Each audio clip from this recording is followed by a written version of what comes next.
सभी श्रोताओं का इस वीडियो में हार्दिक स्वागत, अभिनंदन। अभी तक आपने देखा सूरजमल की लड़ाई, करिया से युद्ध।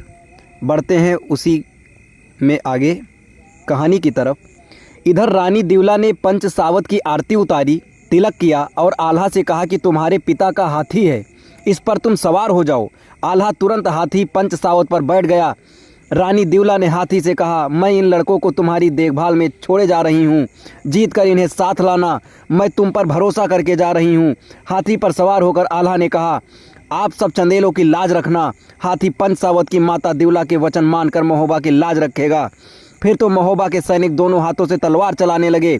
उदल अपने वैंदुल घोड़े पर सवार होकर सभी मोर्चों को संभाल रहा था।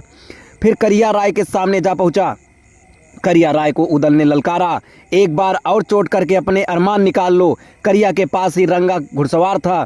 करिया राय ने कहा कि उदल तुम्हारे जोड़ का है, इसे तो तुम मार ही सकते हो।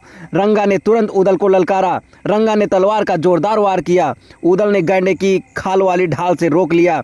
लगातार रंगा ने 3 वार किए, परंतु उदल ने पैतरा बदलकर सब बचा लिए।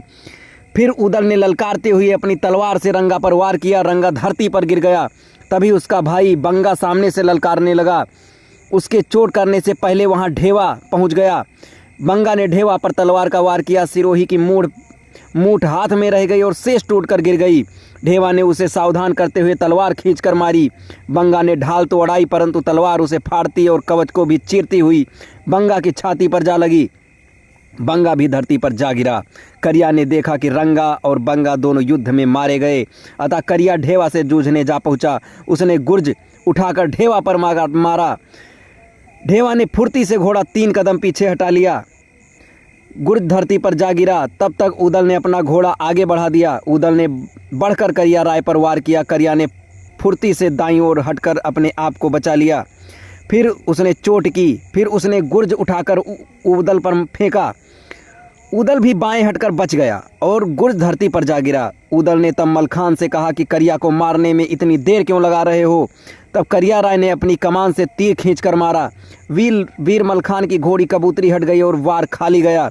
बिना देरी किए करिया ने सांग उठाकर मलखान पर फेंकी, पर कबूतरी घोड़ी तो फुर्ती से हट गई। सांग जमीन पर जा पड़ी। तुरंत ही करिया ने तलवार का वार कर दिया तो कबूतरी उछलकर उड़ गई।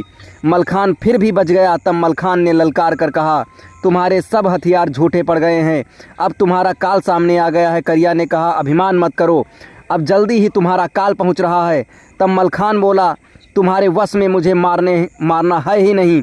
मेरा जन्म पुख्य नक्षत्र में हुआ है। गुरु बृहस्पति मेरी कुंडली में 12वें स्थान